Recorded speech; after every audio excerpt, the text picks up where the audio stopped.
Komið sæl og góður og verið velkomnir í frétt og umræðu þáttinn 21 á miðvikudagskvöldi og það nóg í þættinu núna. Það nóg í þættinum en þið skulum samt bara slaka á og koma ykkur vel fyrir. Við ætlum að tala jólakvíða og við ætlum að tala hverslags brjálæði þessi aðventa getur verið. Það þarf að gera náttúrulega svo margt ofan á það sem við gerum dagsdaglega og nóg er. Ég er sultuslakur á yfirborðinu. Já, þess að springa inn í þessu. Jæja, við ætlum að tala við góða konu hér á eftir. Hún er hjúkrunarfræðingur og dáleiðari og ætlar að segja ykkur líka frá því hvernig undir meðdundin vinnur. Sólveig Anna Jónsdóttir, verkalýðsforingi, sest hjá Þórði Snæ Júlíussyni og þau ætla meðal annars að tala hvernig hún upplifir að tala um hana sem kvenkyns leiðtoga í ljósi svona klausturs umræðunar, já. Og svo ætlar þessi kona sem er hér með hliðina mér að fá til sín Rósu Maríu Hjörvar sem er í kjarahópi Öryrkjabandalagsins að ræða kjör eða ókjör öryrkja. Skerðingar, við ætlum að byrja á jólabónus þeirra sem að hæst hafa launin og svo hvað öryrkjum býðst og hvers vegna að þau búi við kerfi sem að skerðir þeirra, hvað maður að segja, skerðir tilraun fólks til þess að verða virkara í samfélagi. Drepum við sjálfsbjarga viðleitni. Það er bara þannig og það er meira að segja þegar þú færð styrk til þess að kaupa þér hjálpartæki sem þú þarft á að halda, þá er sá styrkur dreginn frá líka. Það er skerðing. Örfá atriðum fréttir dagsins, stóru tíðindin eru ný könnun sem var gerð fyrir Fréttablaðið, Miðflokkurinn næði ekki manni inn og heldur ekki Flokkur fólksins og ef maður rýnir í þessa könnun þá vekur athygli að fylgið frá Miðflokknum og Flokki fólksins er ekki til dæmis að fara yfir til Framsóknarflokksins eða Sjálfstæðisflokksins sem margir kynnu að ætla. Heldur eru þessi svokölluðu frjálslyndu öfl að eflast á þingi, altså Samfylkingin, Viðreisn og Píratar og þessir þrír flokkar eru í nýrri könnun komnir yfir ríkisstjórnarflokkana í fylgi. Með 44% rúm. Já, einmitt þá. Það er senter sem að gera þessa könnun. Þetta eru tíðindi og það eru þarna pólitíska sveiflur í gangi, kannski eðlilega eftir uppákomuna á Klaustri. Eitthvað gengur tilbaka. Akkurat. Og það er spurning hvað Miðflokkurinn gerir í sínum málum og ég hef verið að tala við stjórnmálafræðinga sem segja að það sé bara ein leið fyrir Sigmund Davíð. Það er bara forherðast enn meir, spinna niður fæti og bara safna að sér liði sem er svona á hans nótum í pólitík og svona makkíavellískt forherðast. Já, og þá mun auðmýktin ekki skila honum þeirri stöðu sem hann vill vera áfram í, heldur að verða ennþá harðari bara í þeirri afstöðu sem hann tekur. Og kannski skilar það honum einhverju fylgi sem fleitur honum inn á þingi eftir 3 ár. Taktískt, það er orðið sem er notað. En þetta viðtal hér hefur vakið athygli forsíðu Morgunblaðsins og óvenjulegt af Morgunblaðinu að vera með svona svarthvíta mynd af einni manneskju. Já, og þetta er náttúrulega Anna Kolbrún Árnadóttir sem opnar munninn og tjáir sig, bugtar sig svolítið og hún segir, Linda, að það verði meiri refsing fyrir hana að vera áfram á þingi heldur en að fara af þingi. Já. Það sé auðveldara fyrir hana að fara, þá bara hverfur hún. En ef hún verði áfram á þingi, þá fá hún pískinn áfram á sig.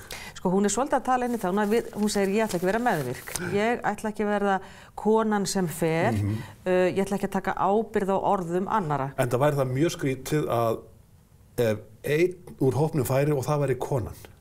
Það er það sem hún er líka að benda á og hún segist taka afleiðingum gjörða sinna með því að setja áfram en hún myndi aldrei geta gert þetta upp verandi hægt. Já, en það er svolítið skrítið andrúmsloft á þingi og það kemur vel fram á blaðsíðu 4 í Fréttablaðinu í dag. Ég tók eftir þessari fyrirsögn, þungt á Alþingi og Linda, ég ætla að lesa fyrir fólkið sem er að horfa á okkur.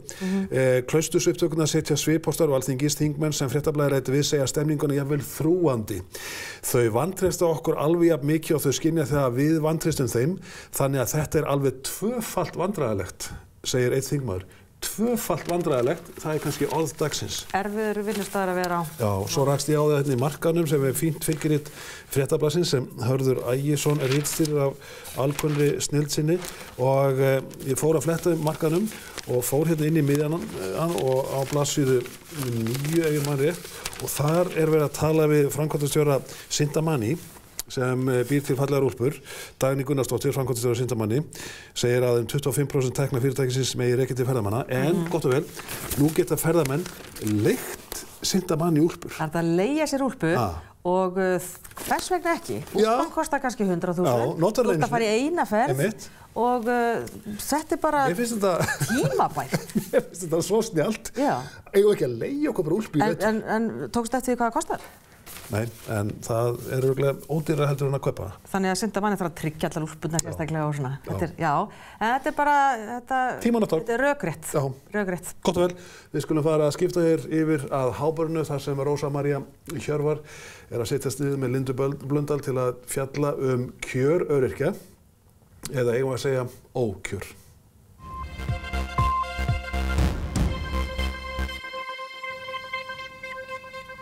Einmitt það má með sanni segja að þessi þáttur okkar í kvöld einkennist af umræðum kaup og kjör að miklu leyti, en desemberuppbót er núna ljós hvað hóparnir fá, ólíkir hópar í samfélaginu. Það er full desemberuppbót fyrir þá sem heyrðu undir kjararáð, þetta eru þá þingmenn og aðrir embættismenn, 500 talsins sem að fá ríflega 180.000 krónur í desemberuppbót. Frá Öryrkjabandalaginu hefur komið tilkynning að full desemberuppbót örorkulífeyrisþega nemur rúmum 43.000 krónum.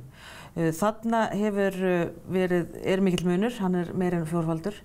Þetta hefur útskýrt með því að orlofsbónus þingmanna og þeirra sem heyrðu undir kjararáð hafi ekki skilað sér síðast og það sé sem sé inn í þessari tölu. Munurinn er samt sem áður mjög mikill. Rósa María Hjörvar frá Blindrafélaginu, hún er formaður málefnahóps kjaramál hjá Öryrkjabandalaginu, velkomin. Takk fyrir. Sko, þegar þetta kemur í ljós, þarna er verið að bæta líka upp þessum 500 manna hópi, það að hafa ekki fengið orlofsuppbót, lítur það myndin eitthvað öðruvís út? Nei, svo sem ekki. Það er kannski aldrei góð afstæða að vera að ráðast á kjör annara eða hafa skoðunir á hvort eitthvað eigi að vera til lækkunar. Þetta er auðvitað örugglega bara gott og gilt eftir því álagi sem þetta fólk hefur og örugglega ekki nóg að vera með 14 milljónir á ári og þar fram til götunum. Það breytir því samt ekki að okkar fólk situr eftir með skammarlega litla upphæð og alveg sama hvernig maður reiknar þetta, þá er munurinn á milli þeirra sem eru á framfærslu ríkisins í hæsta stigi, í lægsta stigi, allt of mikill. Já. Þetta sko full desemberuppbót örorkulífeyrisþega er 43.000. Þannig við erum að tala lægri tölu hjá mörgum, eins og kannski í þínu dæmi. Já, það er náttúrulega flækjustig almannatryggingakerfisins er töluvert og eins og fólki er kannski að verða kunnugt því að við höfum reynt að fjalla mikið þetta, þá eru alls konar skerðingar og tekjutengingar sem hafa áhrif á bætur og þar sem desemberuppbótin hjá örorkulífeyrisþegum er reiknuð út frá bótum yfir árið, 30% af því sem fólk hefur verið með, þá hafa allar aðrar skerðingar eins og krónuskerðingin, eins og búsetuskerðingar og tekjutengingar almennt áhrif á desemberuppbótina. Þannig að ef þú ert að vinna eitthvað, ef þú ert í 25% vinnu eins og ég, þá verður það til skerðingar á desemberuppbót, en þú færð auðvitað ekki jafn mikið á móti frá vinnuveitanda og þannig er heilmikið sem spilar inn í. Ef maður er einstæðingur, og því skal haldið til ef maður er einstæðingur og býr einn, þá á maður í besta falli möguleika að toga þetta upp ykkur 14.000 krónur, semast frá 43.000 upp plus 14. Svo sú tala er til. En stór hluti örorkulífeyrisþega er einhvers staðar að velkjast þarna í einhverju skerðingarspili undir þessum 43.000. Þannig að það er reiknað, sko, desemberuppbótin ykkar, hún er reiknuð frá upphæðinni eftir skerðingu? Já. Hún er reiknuð frá 2 bótaflokkum sem eru skertir út af mismunandi ástæðum og tekjutengingu. Þessar skerðingar, hversu víðtækar eru þær núna í dag? Þessar til dæmis húsnæðisskerðingar, það er nú von til þess að þær muni heyra sögunni til. Já, þetta er... Hvaða skerðingar eru í gildi? Krónumóti krónuskerðingin er sú sem er grimmust, ef maður má segja þannig. Hún skerðist krónu fyrir krónu fyrsta 100.000 kallinn sem þú þénar, verður til lækkunar á því sem heitir framfærslu, sérstakri framfærslu. Hvað máttu vinnaðurinn mikið áður en skerðingin byrjar? Ekkert. Það er öfugt. Já. Þú byrjar strax að skerðast á þessum bótaflokki. Og það er ekki bara atvinnutekjur, heldur allar skattskyldar tekjur. Og það því miður líka þannig á landinu að það eru svo ótrúlega marga greiðslur sem falla inn undir það. Að vera skattskyldar. Að vera skattskyldar eða verða til skerðingar hjá Tryggingastofnun. Þannig ef þú ert að fá þarna dánarbætur, hjálpartækjastyrki sem þú getur ekki vísað sem eru skattskyldar á einhvern hátt, þá verður það til skerðingar á þarna á bótunum. Og sko meiri sér styrkirnir til hjálpartækja svo fólk geti kannski aðtapna sig í daglegu lífi? Já. Og til dæmis eins og ég var þeirra gæfu aðnjótandi að fá styrk úr Þórsteinssjóði því að ég líka nemi við Háskóla Íslands og Þórsteinssjóður styrkir sérstaklega blinda nemendur við Háskóla Íslands og það Tryggingastofnun tók þann styrk þarna þrátt fyrir að hafa ekki sýnt neitt sérstaklega námsárangur. Svo þannig eru margir hlutir og þetta flókið spil, hvernig þetta spilast saman, svo fólk með þarna ýmsar tekjutengingar aðrar og bótaflokkarnir svo búsetuskertir á mismunandi hátt. Hvernig þessu búsetuskerting? Eins og hún hefur verið, þá hún þannig að ef þú hefur búið erlendis í EES-ríki, þá réttur þinn meira og minna þar. Jafnvel þótt að þú eigir engar réttar. Þá ertu búsetuskertur eins og í mínu tilfelli þegar ég flyt hér til landsins og frá Danmörku, hef búið þar lengi, sækjum örorku eftir 1 árs búsetu á Íslandi, þá er það búsetuhlutfallið mitt. Sem þýðir? Að ég, eins og það hefur verið hingað til, hef aldur og ævi alltaf bara í rauninni búið 1 ár á Íslandi. Það sem viðmiðið fyrir greiðslu allra bóta.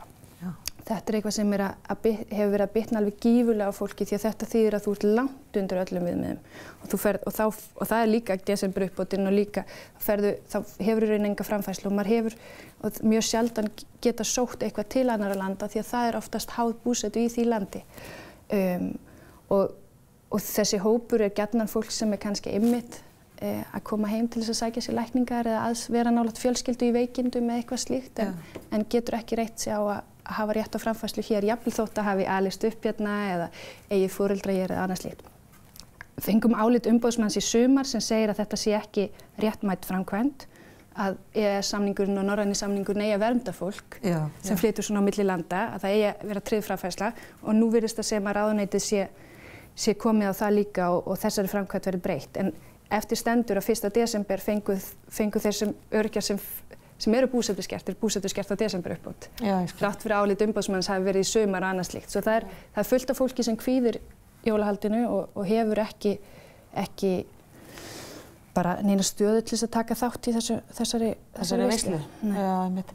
En það þetta verður sennilega þá aflagt en sko útséð með að krónu á móti krónu kerfið verði aflagt á þessu kjörtímabili?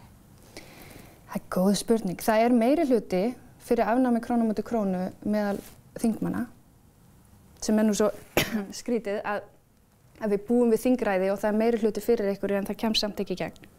Og að þínu mati á hverju strandar? Þetta hefur alltaf verið sett í nefnd og hefur verið það undanfarið 12 ár og það strandar eiginlega bara þar. Við höfum vonir að þetta kæmi nú áramótin. Við bara segja alveg eins og að við höfum töluvert bjartsýn að þessi ríkisstjórn hefði bara hugrekki til þess að byrja að afnema krónu á móti krónu skerðingu áramótin. En það varð ekki. Það voru þessir 4 milljarðar umræddu miklu sem hurfu og eru það 2,9. Svo ég þori ekkert, maður er bara alltaf bjartsýnn og vonar að fólk sjá því að þetta er náttúrulega eitthvað mesta óréttlæti sem öryrkjar búa við. 4 milljarðar sem eru 2,9, í hvað ertu þá að vísa?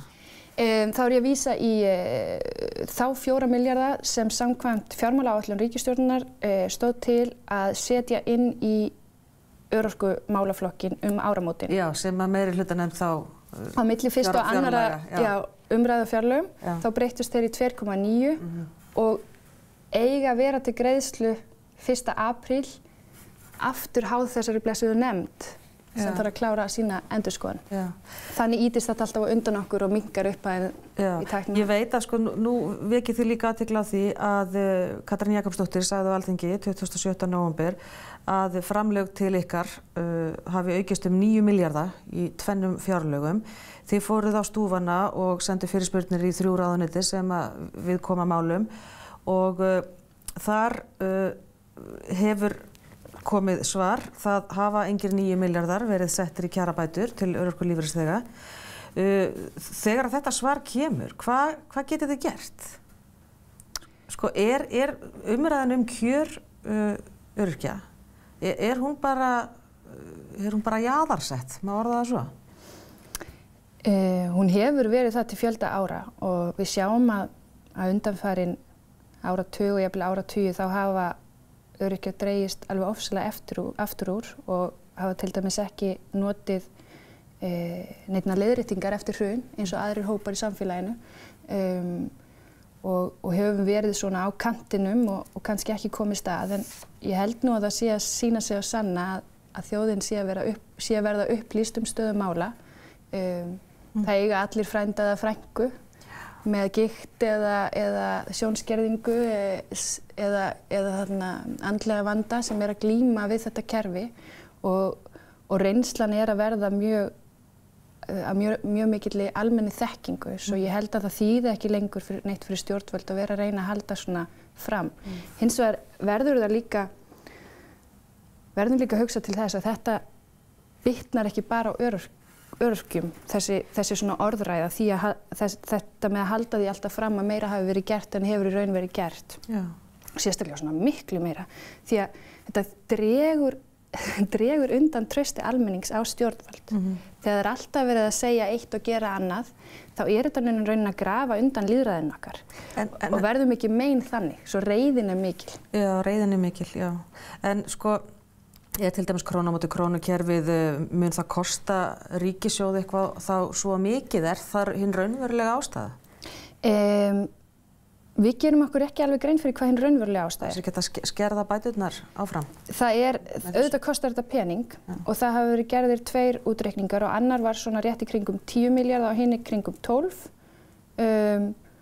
milljarða að myndi kosta afnema króna á móti krónu fullkomlega. Það svo, þá að maður þá eftir að taka tillit til afleidra áhrifa auknum skatttekjum, aukni virkni. Við vitum það að ef fólk hefur tækifæri til að fara út og þéna pening, að það býr við betri heilsu, að það, þú veist, peningurinn skila sér líka inn í veltu og allt slíkt. Svo þá alveg eftir að taka til alls þess og það er alveg hægt að reikna það fram og tilbaka. Staðreyndin er náttúrulega bara að þessi framkvæmd er ólögleg. Þú mátt náttúrulega ekkert taka pening af fólki með þessum hætti, sérstaklega þegar þú gerir það ekki hjá ellilífeyrisþegum sem eru sambærilegur hópur. Upp að vissu marki samt, það var náttúrulega gagnvart þeim hópi. En þeir fengu afnumda þarna... Þeir hafa eitthvað frítekjumark. Þeir fengu þarna létt á þessari skerðingu og öryrkjahópurinn ekki og það eru engar röklegar ástæður fyrir því. Hver segir þetta svo ólöglegt? Við. Samkvæmt lögfræðiáliti hjá okkur sem við létum útbúa fyrir okkur nú í sumar, þá er þetta síðan að eftir breytingar hjá ellilífeyrisþegum þá er þetta ekki lögleg framkvæmd, því þetta eru sambærilegir hópar og það er engin málefnaleg ástæða fyrir því að skerða öryrkja öðruvísi en ellilífeyrisþega og það er hafið undirbúningur á dómsmáli út af því? Út af þessu og það er einfaldlega bara í vinnslu og verður náttúrulega að sjá hvað kemur út af því, en það verður náttúrulega bara mikil reisn held ég og stór sigur, pólitískur sigur fyrir ríkisstjórn að afnema þetta bara. Já. En það er ekki eins og fólk velja sér þetta hlutskipti þín fötlun, hún er náttúrulega eitthvað sem að þú færð í genónum, eða hvað? Já, hún er eins og að vinna í Víkingalottói. Þetta er einhverjar 2 stökkbreytingar og eitthvað svona genalotteri og hún er náttúrulega eins og margar svona fötlunir, hún er líka síbreytileg. Þetta er hrörnunarsjúkdómur. Þú fæddist ekki Nei, ég fæddist blind eða? Ég fæddist sjónskert og hef svo hrakað og mun mögulega hraka í áframhaldinu. Það þýðir að maður þarf ofta að stíga til hliðar og venjast nýjum aðstæðum. Einu sinni gat ég lesið á bók aðstoðalaust, nú þarf ég að gera það í tölvu og svo framvegis.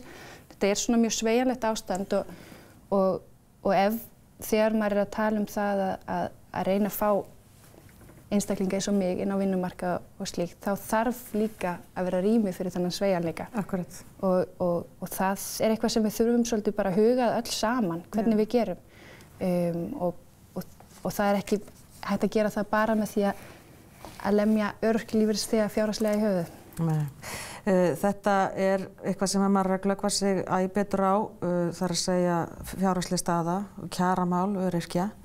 Og það er alveg ljóst að margir vilja vinna, eða vilja, sjálfsögðu, vill fólk vera virt. En við sjáum hvað setur Rósa María Hjörvar, formaður málefnahóps um kjaramál hjá Öryrkjabandalaginu. Takk hérlega fyrir komuna.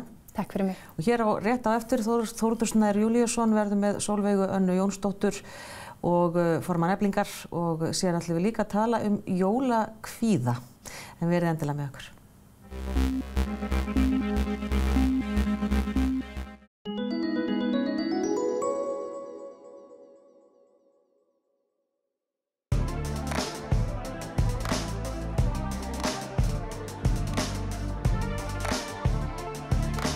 Hefðbundnar skrifstofur virka ekki fyrir rekstur í hröðum vexti. Veldu sveigjanleika Reaches sem stækkar með þér. Við gerum fast verðtilboð og það er allt innifalið. Reaches.is. Nýju líf ævintýramannsins Gísla Steingrímssonar eftir Sigmund Erni Rúnarsson. Stórskemmtileg ævisaga Eyjapeyja. Veröld. Gefðu gjöf frá frægustu hönnuðum heims. Epal. Hugsaðu vel heilsuna. B12X, góður kostur gegn skorti á B12-vítamíni. Fæst nú án lyfseðils í næsta apóteki. Rafsalir, sérþekking á öllu sem tengist rafmagni í bílnum þínum. Rafsalir, þú finnur okkur á Facebook. Vilt þú heilbrigðara og betra líf á náttúrulegan hátt? Orkusetrið, orkusetrið.is. Sendu ljósmyndir beint í Wi-Fi myndaramanna frá Svíks með einföldu appi computer.is skipholti 57. Eins og skot, handbók skotveðimannsins, allt sem vita þarf hleðslu og meðferð skotfæra. Jólagjafahandbókin er komin á livja.is. Livja, lifið heil. Þú færð náttúrulega riðvörn hjá Smára Hólm, þar sem fagmennskan skiptir máli, sími 861 7237. Veldu réttina í þinn matarpakka hjá 12 og Elda. Njóttu dagsins, við sjáum kvöldið. 12.is. Verið velkomin aftur, hún er sest hérna hjá mér Sólveig Anna Jónsdóttir, formaður Eflingar, verið velkomin. Takk fyrir. Mér verið svo stundum eins og þegar þið forystufólk verkalýðshreyfinganna, þetta nýja forystufólk verkalýðshreyfingannar og annars vegar og svo hins vegar svona forystumenn vinnuveitendasamtakanna og jafnvel ráðamenn þjóðarinnar er að tala þessa kjarabaráttu sem stendur yfir, að þið séu svona taka þátt í tveimur óskyldum samtölum. Eins og þið eru með svona kannski fókusin á stöðu ykkar skjólstæðinga og hvernig þeim skortir lífsgæði á meðan orðræða viðmælenda ykkar er á þann veginn að þau eru að tala um hversu gott þjóðin hefur að meðaltali og svo framvegis. Upplifir þú þetta dálítið á sama hátt? Ég upplifi þetta bara mjög mikið svona. Að við séum einmitt að tala bara svona mjög svona áberandi og eiginlega meira og meira áberandi með hverjum deginum sem líður úr svona sitt hvorri áttinni og svolítið svona bara sitt hvorum heiminum, en það er kannski bara ekkert skrítið vegna þess að annars vegar er náttúrulega fólk að tala sem að auðvitað hefur það bara mjög gott, hefur mögulega bara ávallt haft það mjög gott og hefur það í raun bara alltaf betra með einmitt hverju árinu sem líður, og hins vegar erum við svo að tala fyrir hönd hóps sem að akkúrat það þver öfuga á við, fólk sem að einmitt þrátt fyrir að búa í þessu ríka landi, í þessu svona velsældar samfélagi, finnur bara mjög á eigin skinni hvernig bara svona misskipting eykst, og eins og við öll vitum þá náttúrulega leiðir misskiptingin af sér bara stéttaskiptinguna sem við sjáum líka bara í auknum mæli. Efling lætur alltaf gera svona lífskjara eða svona kjarakönnun og við vorum að fá niðurstöður úr nýrri slíkri könnun sem einmitt leiðir þetta í ljós að hjá okkar fólki þá þrátt fyrir að hér sé þetta mikla samtali í gangi styttingu vinnuvikuna þá einmitt eykst vinnutími hjá okkur. Við vinnum, verka- og láglaunafólk vinnur lengur en það gerði fyrir ári síðan. Við erum að fá minni launahækkanir en almennt tíðkast. Við erum í auknum mæli að á leigumarkaði, þannig að það hafa til dæmis aldrei verið færri í eigin húsnæði síðan að þessi könnun hófst. 40% félagsmanna eru á leigumarkaði. Við vinnum undir mjög miklu álagi og þau hjá okkur sem svona skrapa botninn eru þessar svona hefðbundnu kvennastéttir. Þannig að þegar við skoðum þetta þá náttúrulega rímar þetta bara auðvitað algjörlega við það sem að ég hef verið að segja og þá tilveru sem að ég kynntist þegar ég starfaði sem láglaunakona á íslenskum vinnumarkaði. Tölum aðeins tilveru, ég meina ný í þessum geira og kemur inn svona kannski á óhóðbundinn hátt inn í verkefnisforystuna með þessu frambúði þínu og þeim áherslum sem þú stóðst fyrir þegar þú bauðst fram til formanns Eflingar. Upplifirðu einhvern tímann þegar þú hlustar á alla hina raunverulega vera að segja við þig að það sem þú ert að segja að þú hafi rangt fyrir þér, að þetta sé ekki veruleikinn sem þið eru að lýsa. Efast einhvern tímann sjálfa þig, efast einhvern tímann það að þú hafir rétt fyrir að þú sért að upplifa heiminn á réttan hátt? Já, ég hef alveg átt svoleiðis stundir, þar sem ég hef seint á kvöldin eða snemma á morgnana, það eru svona fyrir okkur mannfólki mestu svona efasemdar stundirnar. Það hef ég oft verið að hugsa, er ég kannski bara í ruglinu? En ég held að ég sé það sannarlega ekki og það einmitt, af því það ég var náttúrulega, eins og þú segir, ég kem inn á svona óhefðbundinn máta.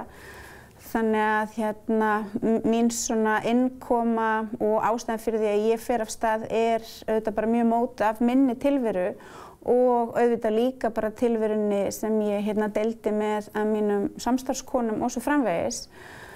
En þetta náttúrulega bara sú tilvera sem verka- og láglaunafólki almennt boðið upp á.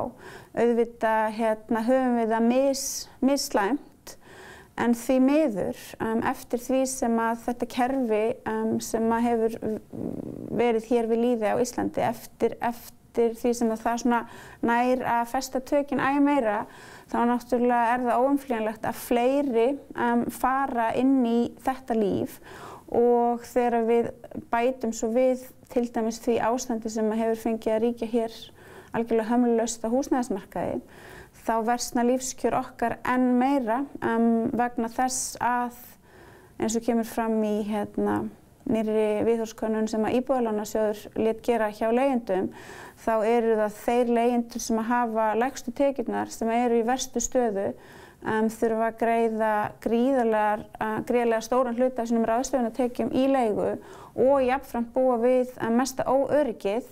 Þannig að þessi svona mynd sem dregin upp af raunveruleika okkar, hún auðvitað bara segir okkur það að við getum einfaldlega ekki beðið lengur, að við verðum núna að ná að keyra í gegn alvöru lífskjara bætur. Og það virðist vera sem þessi málflutningur eigi sér töluverðan stuðning. Kannanir hafa sýnt það, sérstaklega núna á bara undanförnum dögum. Já, það náttúrulega bara mjög gaman og gleðilegt, eins og til dæmis þessi könnun sem að niðurstöður birtast úr í gær, sem að sýnir okkur að mjög stór hluti fólk sem býr á Íslandi skilur það að verkföll eru fullkomlega réttlætanleg leið fyrir fólk, fyrir vinnuaflið, fyrir þau sem hafa á endanum ekkert til þess að lifa af nema það að selja aðgang af vinnunni sinni. Þá eru verkföll mjög réttlætanleg og á endanum kannski eina leiðin til þess að fá viðsemjendur til þess að skilja við hvað er að fást. Komum aftur að kannski mögulegum verkföllum á eftir, en kröfugerðin ykkar hefur verið gagnrýnd fyrir það að vera að setja fram, það sé verið að setja fram óraunhæfar kröfur launahækkanir. Að það sé ómögulegt fyrir íslenskt atvinnulíf að hækka laun með þessum hætti og mann hefur svona kannski sýnst á orðræðunni bæði hjá ykkur og jafnvel ykkurum á fulltrúum atvinnurekenda líka að það sé verið að horfa mjög mikið til ríkisins það að koma með aðgerðir í skattamálum, bótamálum og húsnæðismálum að borðinu til þess að reyna að höggva einhvern veginn á þann hnút og gera það að verkum að þið getið séð ykkur fært að lækka beinu launahækkunarkröfunnar gegn aðgerðum, annars konar aðgerðum sem munum bæta lífskjör ykkar fólks. Er þetta svona kannski rétt metið? Sko við náttúrulega sækjum mjög svona sterkt og markvisst fram á stjórnvöld.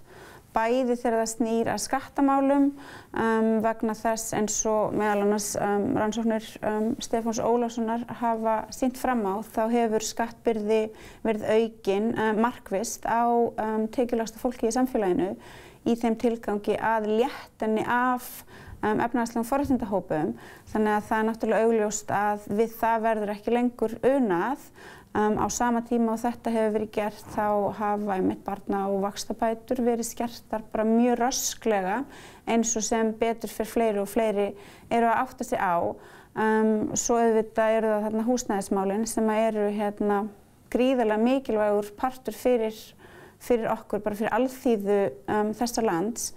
En ég lít samt svo á að þetta séu bara svona grundvallar réttlætismál sem að alveg sama hvað eigi að leysa. Og mér finnst ennþá, eins og mér þótti í upphafi, þessi krafa 425.000 kr. lágmarkslaun í lok samningstímans sem eru þá 3 ár, mjög hófstillt krafa. Og ég bara held að ef að fólk sem að deilir bara efnahagslegri tilveru með mér og félagsmönnum mínum á þessu landi og bara horfist í bara af fullum heiðarleika í augu við það hvað það kostar að lifa hérna, þá getur engin manneskja með fullu viti sagt að 425.000 krónur séu svo brjálæðislega rausnarleg upphæð að það muni hér kollvarpa öllu. Það sem ríkið hefur svona opnað á og sýnt á hingað til í fjármálaáætlunum og fjárlögum er annars vegar skattabreitingar sem eiga að vera 1%, svona ígildi 1% lækkun á neðsta skattþrepinu og breytingar á bótakerfum sem færa, ég held ég rúmlega 2000 einstaklinga til viðbótar eða ég man hvort það var einstaklega fjölskyldur undir gera þeim kleift að fá bætur eða millifærslur úr ríkissjóði en þetta eru náttúrulega vel á annan tug 1000 fjölskylda minnstakosti sem hafa dottið út úr bótakerfinu undanfarnum árum. Eru þessar aðgerðir er eitthvað í þessum aðgerðum sem þess eðlis að þær muni duga til þess að höggva þennan út? Nei, þetta dugar ekki, alls ekki. Þið eru búin að funda í ráðherrabústaðnum mjög lengi. Ekki ég. Ja, einhverjir. Já, einhverjir.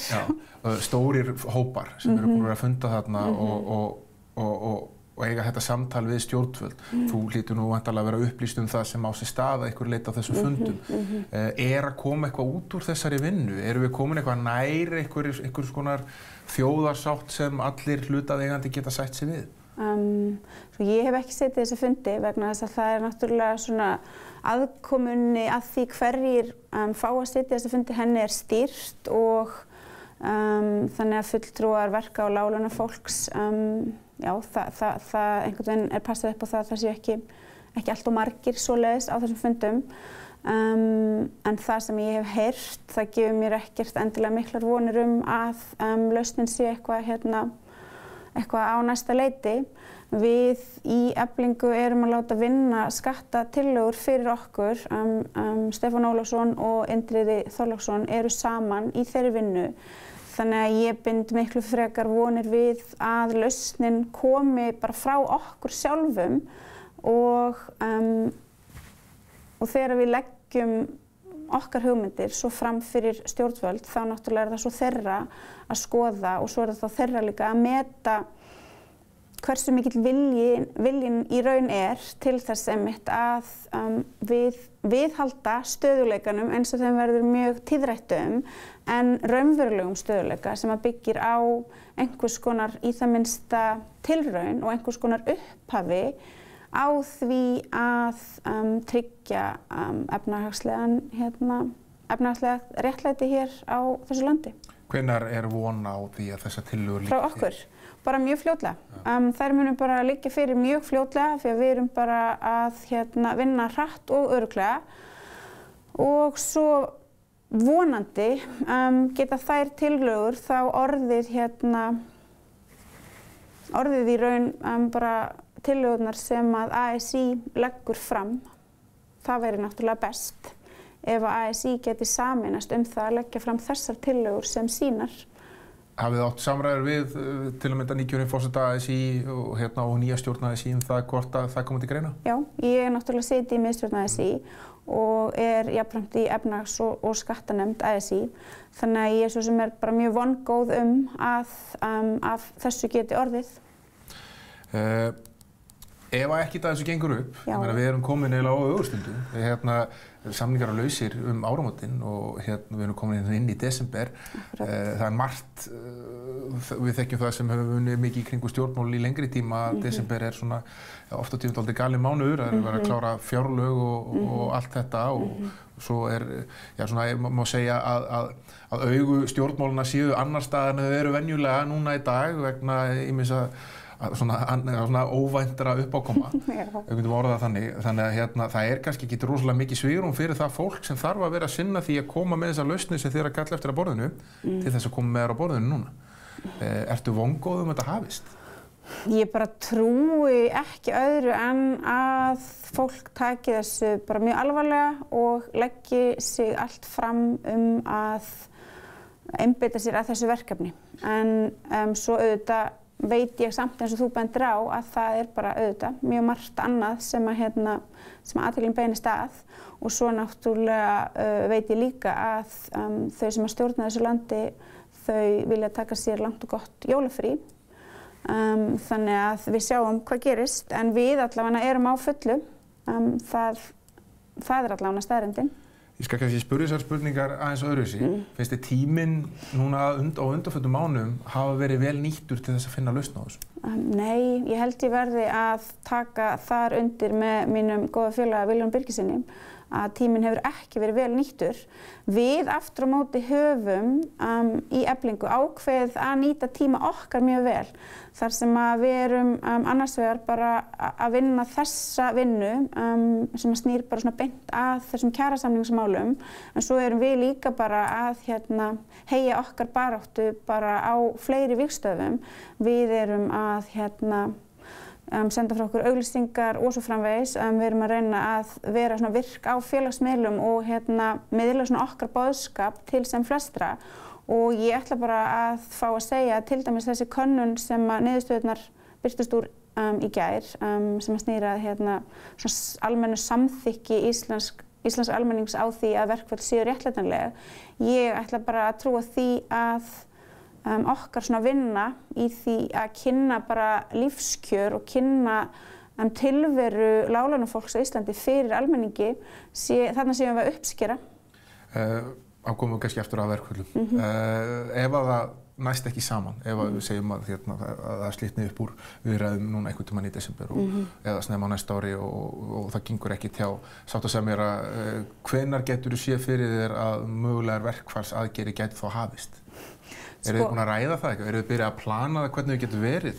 Hvort að það verði skerfuverkföll eða allsherjarverkföll eða hvað sem? Við erum auðvitað bara farin að hugsa vel og vandlega þessi mál vegna þess að við tökum þessa baráttu bara mjög alvarlega og við við viljum vanda okkur og við áttum okkur líka á því að sökum þess hversu svona stöðnuð íslenska verkalýðsbarátta hefur verið undanfarið og hversu svona rækilega hún hefur í raun hjakkað í sama farinu þá löngu tímabært að endurhugsa bara svona hvernig við sjáum fyrir okkur aðgerðir.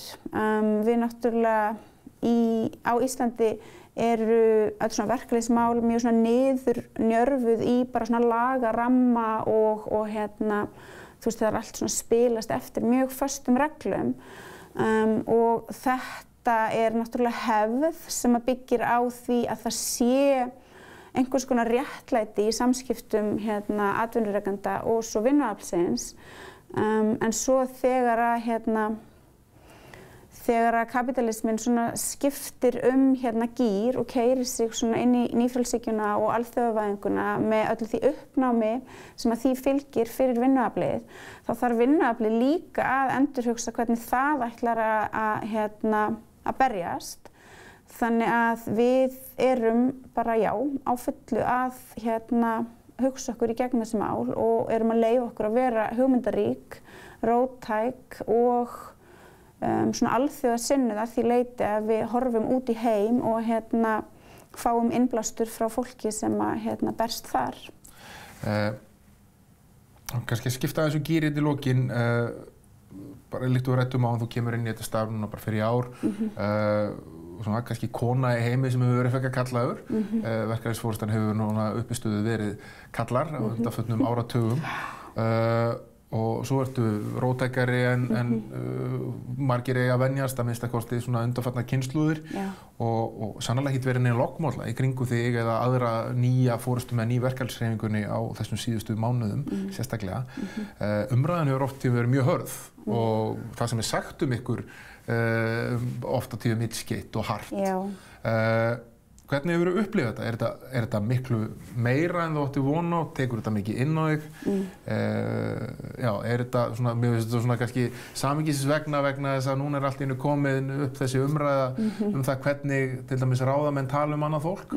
Hefur nú talað ansi hart þig og þína félaga bara á opinberum vettvangi. Já, sko, að vissu leyti kannski kom það svolítið á óvart svona hversu forhert sumt fólk var í því að tala svona kröfurnar okkar. Að láta eins og þær væru bara einhvern veginn kokkaðar upp af bara biluðu fólki. Leiðra höfundar lýstu því yfir eins og ekkert væri að hér væri bara í raun efnahagsleg niðursveifla hafin, það var ekki talað bara svona einhvers konar vægan samdrátt. Alls konar svona hluti sem voru sagðir á mjög svona óábyrgan og raunverulega mjög ótrúlegan máta svona fyrir mig bara sem manneskju sem hefur ekki haft aðgang að einhverju svona risastóru plattformi sko, þá fannst mér ótrúlegt að sjá hvað fólk sem hefur aðgang að þessu svona stóra plattformi bara leyfði sér að segja eins og ekkert væri og þurfti svo aldrei að draga einu svona í land, þurfti ekki að beðast afsökunar eða nokkuð skapaðan hlut. Sko þegar það hefur verið ráðist að mér persónulega þá hefur verið svona ráðist að sko geðheilsu minni og svona hugmyndaheimi þar sem ég hef verið, þú veist, kölluð vanstilt, galin, vitfirrt, þannig að svona geðheilsa mín og bara svona almennt svona andlegt heilbrigði hefur verið dregið mjög í efa. Og það hefur náttúrulega líka verið gefið mjög sterklega í skyn eða bara sagt beint út að þú sért einhvers konar tól í höndum, einhverja galla sem stýri sósíalískri byltingu sem sé að eiga sér stað. Akkúrat, ég hef einmitt verið sko tögguð, kölluð, strengjabrúða, vanstilt strengjabrúða sko. Það stundum hefur, verið pingu svona óþægilegt en ég hef nú bara lagt mig fram það að svara bara mjög rösklega og hef ekki boðið hinn vangan.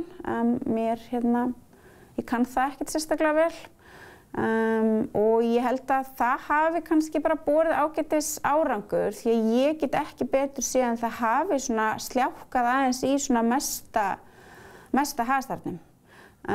Ég upplifi það allavega þannig. Þannig að, þú veist, minn lærdómur af því þá einmitt sá að í stað þess að vera einhvern veginn svona göfuglynd og einmitt bjóða hinn vangan, þá borgar það sig fyrir vinnuaflið, fyrir talsmenn verka og launafólks að svara bara fullri hörku.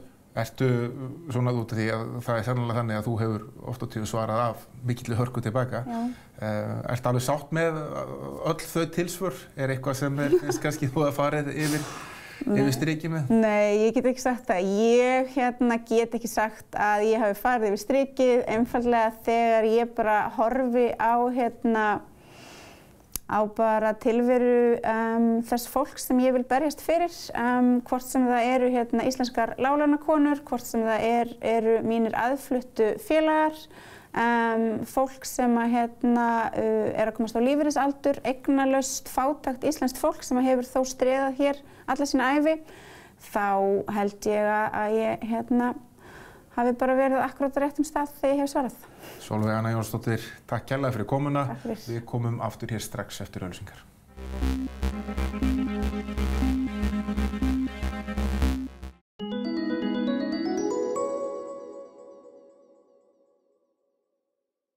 $60 kíló af sólskinni eftir Hallgrím Helgason heillandi og hnífskörp Íslandslýsing það þegar nútíminn kom að landi. Snilldarlega skrifuð bók skin og skúrir í lífi þjóðar. JPVF. Það styttist í jólin. Jæja, hvað þarf ég að græja? Ég ætla að hafa kalkun þetta árið og hann þarf að vera nóg stór af því dóttir mín kemur kærastan. Svo það meðlætið, gosið, eftirrétturinn með möndlunni, möndlugjöfin og alltaf gjafirnar og jólatréð, skreytingar á jólatréð. Mér vantar nýjan kjól. Ég nú samt bara rólega yfir þessu. Ég þarf ekki að borga þetta fyrir í febrúar. Allt sem þú verslar með Netgyro í nóvember og desember getur þú greitt í febrúar. Jólareikningur Netgyro. Fallegar vörur fyrir þig og þína. Íslensk hönnun og vistvæn framleiðsla. Lean Design, lífstílsverslunin þín.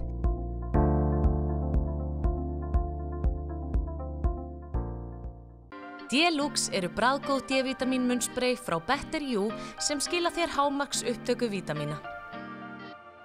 Valhöll fasteignasala framúrskarandi fyrirtæki sem byggir á áratuga reynslu.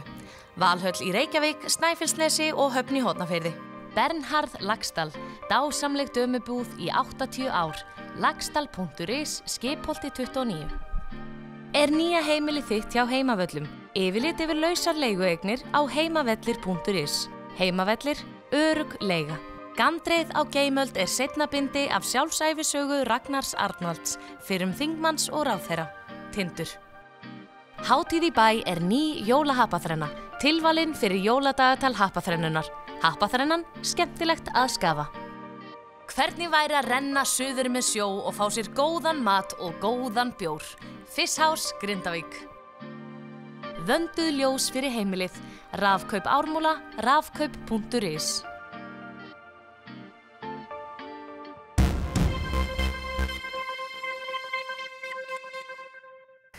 Og við höldum áfram hér í þættinum okkar 21 og við ætlum að fjalla líðan fólks núna á aðventunni. Aðventan dregur fram sterkar minningar hjá mörgum. Þetta geta verið innilegar og góðar minningar og þetta geta verið sárar minningar. Ofan á þetta allt saman, þessar minningar, þá hleðst stress jólana. Væntingarnar fyrir hátíðina og svo framvegis. Sigríður A. Pálmadóttir, hjúkrunarfræðingur og dáleiðari hefur fjallað þetta sérstaklega og hjálpað fólki og hún sest hérna hjá mér. Velkomin. Takk. Byrjum að sjá þessu orðið jólakvíði. Hvað inn í þessum jólakvíða? Hvernig hann samsettur? Það getur verið svo margt. Það getur verið bara, eins og segir, slæma minningar. Það getur líka verið bara að þú ert að taka alla þessar væntingar og þetta aukna álag og ná fullan dag fyrir og dregur hvergi úr nokkru öðru. Ja. Og þegar það bætist við þá byrjar það ofta að vanrækja sjálfa og setur til hliðar þá hluti sem að dagstælega sem þú notar til þess að minnka álag.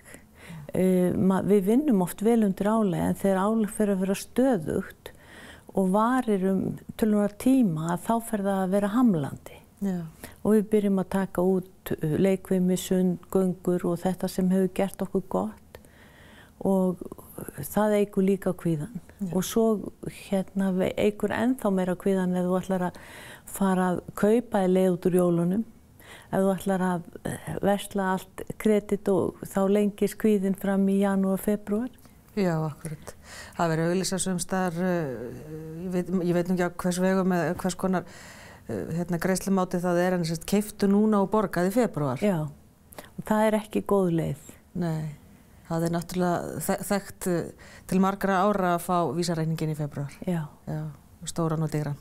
Heldur betur og þetta að fresta vandanum. Já, en dagskráin verður bara svo full. Það þarf náttúrulega, það þarf að baka smákökurnar, það þarf að skreita og það þarf að gera þetta náttúrulega allt saman mjög samviskusamlega. Ofan á allt annað. Þrífa og kaupa gjafir og vera vissum að þetta sé rétta gjöfin. Og svo eru allavega uppákomur, það að vera að fara í leikhús, það að vera að fara í jólabrönns, hitting með vinnunni, með vinafólki. Þannig að það bæti svo líka í prívatlífinu heilmikið sem tekur tíma. Já. Og eins og þekkt að þá líka oft talað meiri áfengisneyslu í desember sem fylgir þessu og meira álag. Þá grípur kannski frekar í það. Til þess að slaka á? Já, til að slaka á. Og svo verður það kannski meira og meira og þú sefur náttúrulega verið eftir áfengisdrykkju. Jú. Þannig að svefnin ekki til þess að...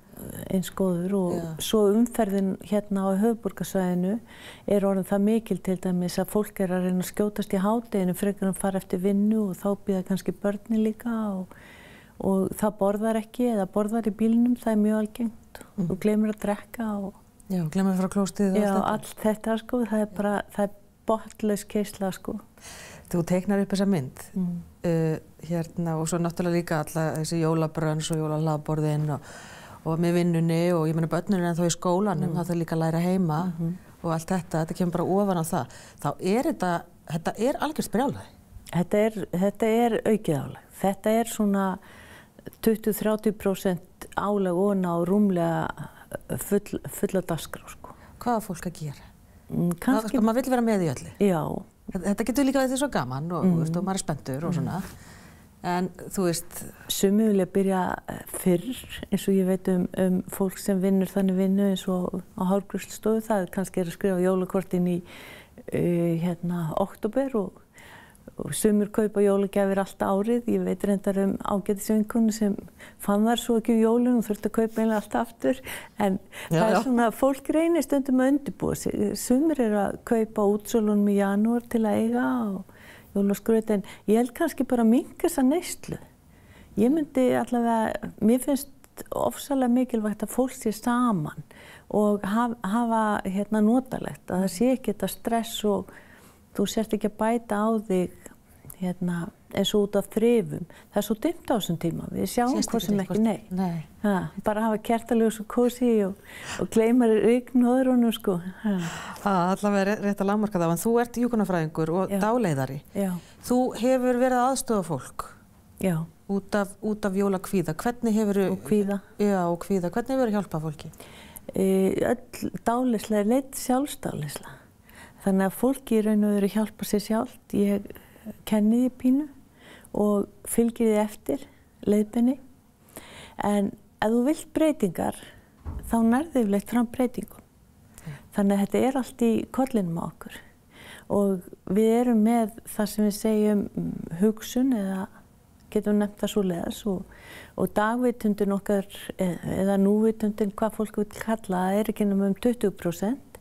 En undir meðvitundin 80% og þar allar minningarna geymdar og þar fer fram vinnslan og þangað getur sótt reynsluna og þar líka koma kveikjurnar frá slæmum og góðum minningum og fólk lærir, ég nota sér það mikið sko að draga fram þessar góðu minningar, sleppa vondum minningunum, láta þar bara fara, þeir eru búin að dröslast með það nógu lengi.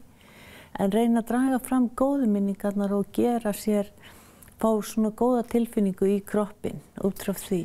Sko, undirmeðvitundin, hún stjórnar náttúrulega svona miklu? Hún stjórnar okkur bara að mestu leyti, eða mjög miklu leyti. Og þá að planta góðu minningunum inn í undirmeðvitundina? Þær eru þar. Þú ert bara að draga þær fram. Já, akkurat. En hvernig gerir maður það? Ég meina, þetta ekkert dularfullt. Undirmeðvitundin náttúrulega svo sem að verki þegar maður keyrir heim eins og í leiðslu þegar maður kann utan að þetta komi inn í undirmeðvitundina leiðin heim. Já, en þú ferð í dáleiðslu oft á dag án þess að gera grein fyrir því. Þú ætlar kannski að skreppa í eina búð en ert óvart komin heim. eða langleiðina heim. Þú mást ekkert hvernig þú keyrðir þetta eins og þú sagðir. Og svo getur þú dottið hún í góða bók eða bíómynd og glemtir algjörlega, heyrir ekki þó það sé verið að kalla á þig. Þú getur, þetta svona líka eins og þegar við erum að vakna og sofna. Þú heyrir einhvað en það skiptir engum máli. Þá undirmeðvitundin bara að hvíla. Að hvíla, já. Og það líka undirmeðvitundin stjórnar öllu ósjálfráða taugakerfinu okkar og þessu lærðu hlutum eins og segir að labba, ganga, anda, hjartsláttunum, stressum okkar. Undirmeðvitundin, hún sér að mynda allt. Já, þetta sem við hugsum ekkert þegar við gerum. Þetta kannski þegar að börn læra að geta haldið í sér? Já.